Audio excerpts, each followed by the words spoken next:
From that moment on, Alice was no longer a divine protector, she was a fallen angel. Lin Tian observed from a distance, his sigh heavy with resignation. The scene felt hauntingly familiar, like the tragic tale of God, a lifetime spent redeeming humanity, only to be betrayed and crucified by those he had saved. But there was one key difference. Alice bore none of holy mercy. She would never submit to martyrdom. If humanity sought her destruction, she would drag them all into oblivion with her. Blood drenched her robes as she strode toward the castle, her gaze sharp as honed steel. Every step radiated cold, unrelenting fury. An explosion rocked the castle walls. Mage Avril stood trembling before the gaping hole in the shattered wall. But her triumph was short-lived. Exhaustion weighed on her limbs as she surveyed the battlefield beyond the rubble. Alice had truly betrayed them. Avril cursed under her breath, furious at the betrayal. She couldn't believe that wretched woman had sold out humanity. How else could she have fallen into such a state?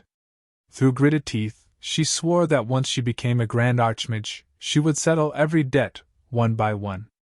With no hope of winning, she gathered her supplies and turned toward a hidden escape route. As Avril pushed through the passage door, she froze. A small goblin cowered behind it, trembling so violently its tiny sword clattered to the ground. Tears and snot streaked its face as it wailed. "Please don't kill me! I won't do it again, just let me go!" Avril's lip curled in disgust. The creature was pathetic. Revolting. "Humph, consider yourself lucky today," she sneered. "If I see you again, you won't be spared." Killing such a pathetic thing wasn't worth dirtying her hands. With a cold glare, she turned away in disgust. Killing the creature would have only stained her hands, filthy vermin weren't worth the effort. The soldiers were dead. No point lingering. She moved swiftly toward the basement. If goblins swarmed in now, things would get bloody. But as she passed the last corpse, the small goblin's eyes shifted. No longer fearful, cold, calculating, lethal. Before she could react, it lunged. Razor-sharp teeth sank into her neck. Avril gasped. "Ah, what the hell?" A sharp, searing pain shot through her. Avril screamed, her voice trembling with terror. She clutched her neck, staggering backward until her back hit the wall. Blood gushed between her fingers, warm and relentless. Her vision blurred as dizziness overwhelmed her. Completely uncontrollable. A dizzying thought clawed at her mind. Am I going to die? The goblin laughed, its voice twisting into something smooth, mocking. "My lady, your mistake was arrogance." Its form rippled, flesh reshaping. Lin Tian stood there, smirking. He'd planned this. A direct fight would have been too loud, risk drawing attention. The cramped basement? A perfect kill box for her. Scene 5, Desperation. Tears streaked Avril's face. The pain was white-hot, her vision tunneling. Fear choked her harder than the blood loss. Damn it. Damn him. She'd fallen for it, the pitiful begging, the trembling act. A lie. And now? She was bleeding out on the floor, betrayed by her own mercy. Lin Tian smirked, his eyes glinting with amusement. He remarked that he still hadn't found the magic book, but stumbling upon something even more interesting wasn't a bad consolation. Avril shuddered, her mind clouded with fear. She didn't understand his words, only the terror creeping up her spine. Desperate, she pleaded, her voice trembling.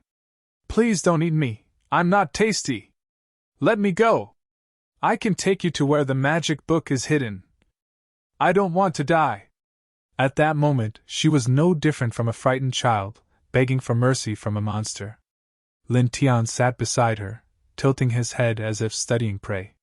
He asked slowly, almost mockingly, "Why so scared? Weren't you just boasting about capturing the Sword Saint and wiping out all goblins?" Avril shook her head wildly, her voice breaking. She claimed she'd only said those things to gain public support. None of it was real. She begged again, tears streaming down her face. Lin Tian's smile turned icy.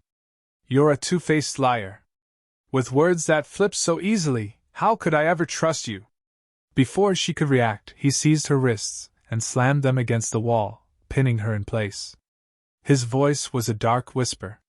You've got a lot to learn. Lucky for you, you're still a new lord, otherwise your people would be fucking disappointed. Avril trembled, her strength sapped by blood loss.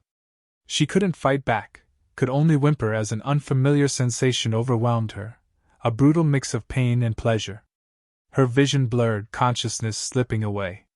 Then, the system's voice echoed coldly. Life, plus 200. Attack, plus 80.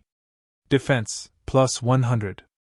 Lin Tian stood, straightening his clothes with a disappointed sigh.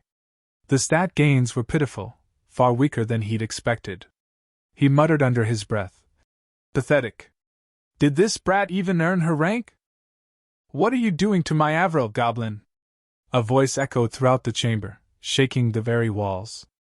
Lin Tian barely had time to react before a searing blast of magic coming toward him, hurling him backward. His expression twisted into something savage as he activated his brutal roar skill, but at the last second, he twisted his mouth, directing the sound waves toward the magic beam.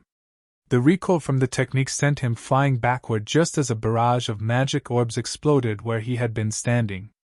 Boom! The shockwave obliterated a massive section of the wall, sending debris flying. Dust and rubble filled the air as Lin Tian landed in a crouch, narrowly avoiding the deadly attack.